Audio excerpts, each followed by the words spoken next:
Assalamualaikum warahmatullahi wabarakatuh. Perkenalkan saya Alvina Shintia Anwar dengan NIM 2304329. Saya akan menjelaskan materi tentang dividen saham preferen dan kebijakan dividen pada mata kuliah Akuntansi Keuangan Menengah 2 dengan dosen pengampu Ibu Nurzi Sebrina SE AK MSC. Pengertian dan karakteristik saham preferen. Saham preferen adalah jenis saham yang memberikan hak istimewa kepada pemegangnya dibandingkan dengan saham biasa. Karakteristik saham preferen yaitu satu, prioritas dalam pembayaran dividen. Pemegang saham preferen menerima dividen sebelum pemegang saham biasa, seringkali dengan jumlah yang tetap. Kedua, klaim aset di atas saham biasa. Jika perusahaan dilikuidasi, pemegang saham preferen memiliki klaim atas aset perusahaan sebelum pemegang saham biasa, tetapi setelah pemegang obligasi. Tiga, tidak memiliki hak suara. Umumnya, pemegang saham preferen tidak memiliki hak suara dalam rapat umum pemegang saham. Keempat, dividennya tetap. Saham preferen seringkali memberikan dividen tetap, mirip dengan bunga obligasi. Kelima, konversi saham. Beberapa saham preferen dapat dikonversi menjadi saham biasa dengan rasio konversi tertentu. Jenis-jenis saham preferen. Pertama, saham preferen kumulatif, yaitu dividen yang belum dibayarkan akan diakumulasi dan dibayarkan sebelum dividen untuk pemegang saham biasa. Kedua, saham preferen non-kumulatif, di mana dividen tidak diakumulasi jika perusahaan melewatkan pembayaran pada tahun tertentu. Ketiga, saham preferen partisipatif, yaitu selain dividen tetap, pemegang saham dapat menerima dividen tambahan jika perusahaan mencapai target laba, atau keuntungan tertentu.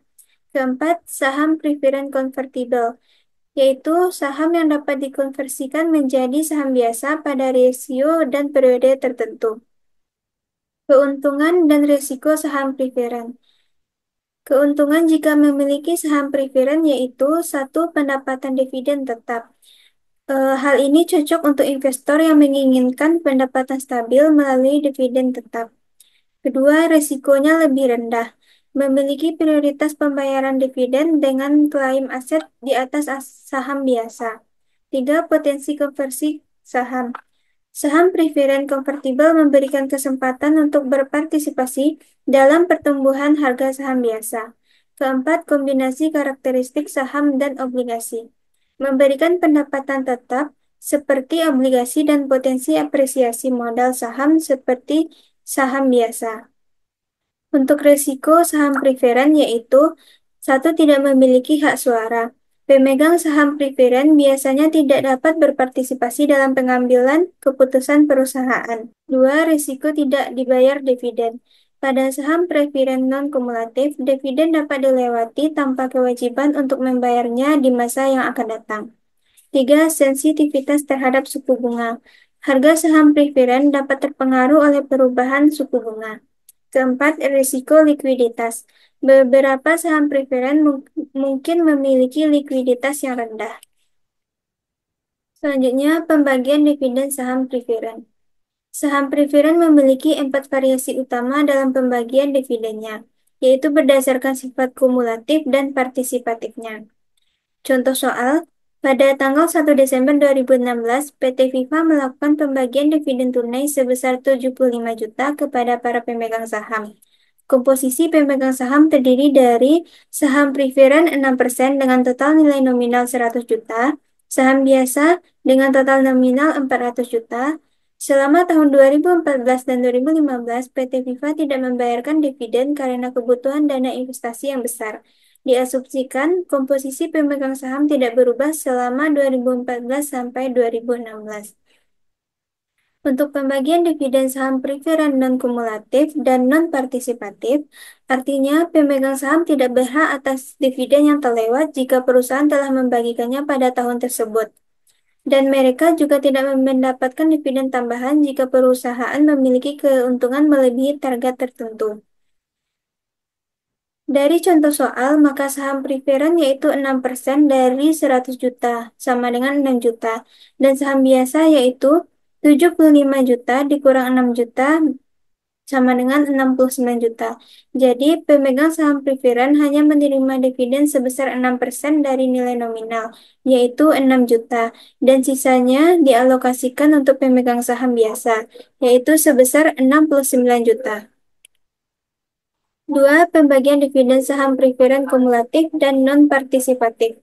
Saham preferen kumulatif memiliki hak untuk menerima dividen yang terlewat di masa lalu jika perusahaan telah membagikan dividen pada periode tersebut. Sedangkan untuk saham preferen non-kumulatif tidak memiliki hak tersebut.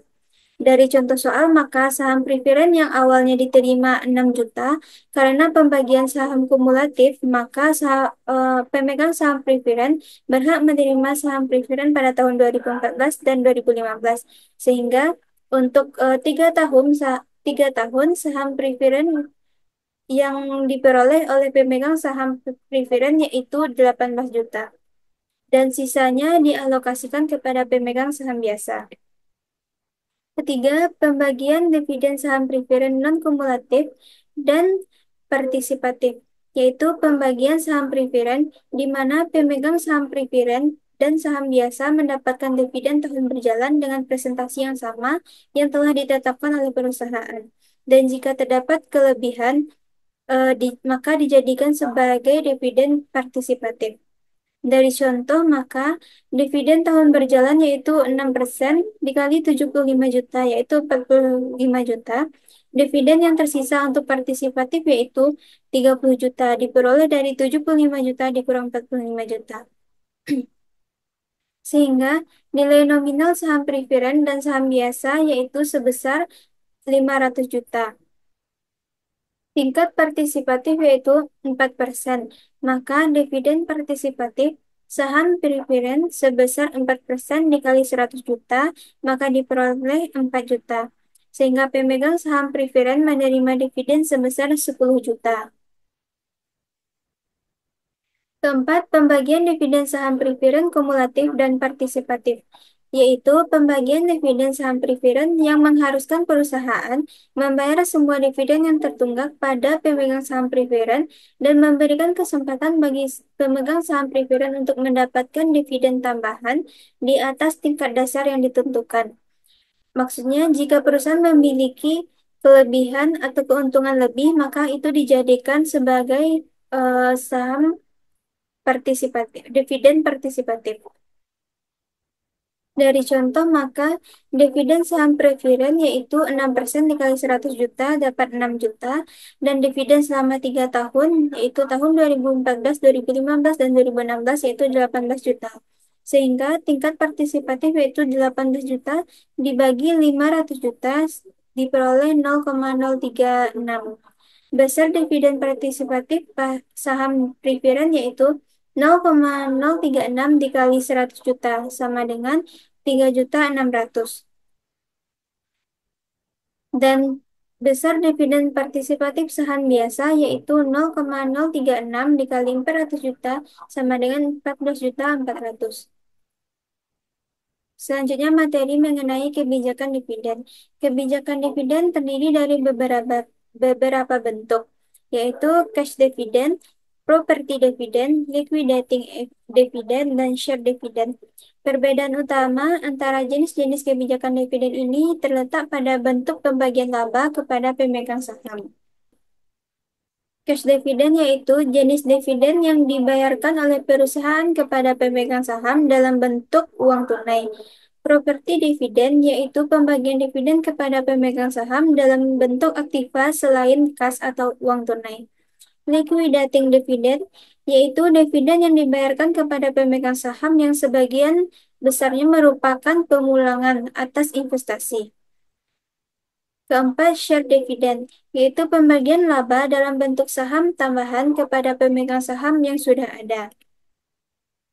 Faktor-faktor yang mempengaruhi dividen. 1. Kesempatan investasi. Perusahaan dengan kesempatan investasi yang lebih tinggi membutuhkan uang tunai guna mencapai investasi yang ingin ditanamkan. maka perusahaan tersebut akan melakukan pengurangan dalam hal pembagian dividen kepada para pemegang saham. Kedua, pertumbuhan perusahaan. Semakin pesat pertumbuhan sebuah perusahaan, maka semakin efektif juga perusahaan tersebut dalam mengelola dana yang dimilikinya untuk diinvestasikan sehingga akan mengurangi pembagian dividen. Ketiga, stabilitas profit.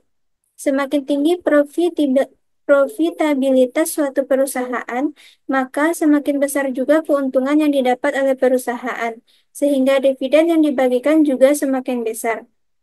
Selanjutnya, likuiditas.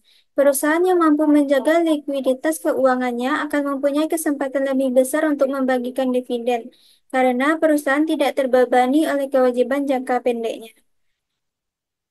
Arus kas bebas adalah arus kas yang benar-benar tersedia untuk didistribusikan kepada seluruh investor setelah perusahaan menempatkan seluruh investasinya pada aktiva tetap, produk-produk baru, dan modal kerja yang dibutuhkan untuk mempertahankan operasi yang sedang berjalan. Selanjutnya, pemegang saham preferen. Pembayaran dividen saham preferen diprioritaskan terlebih dahulu atas laba bersih perusahaan daripada dividen saham biasa. Terakhir, perjanjian kontrak utang atau obligasi. Kontrak utang seringkali membatasi pembayaran dividen atas sejumlah pendapatan yang dihasilkan oleh perusahaan setelah pinjaman diberikan. Sekian materi yang dapat saya sampaikan, semoga bermanfaat. Saya sudahi dengan Assalamualaikum warahmatullahi wabarakatuh.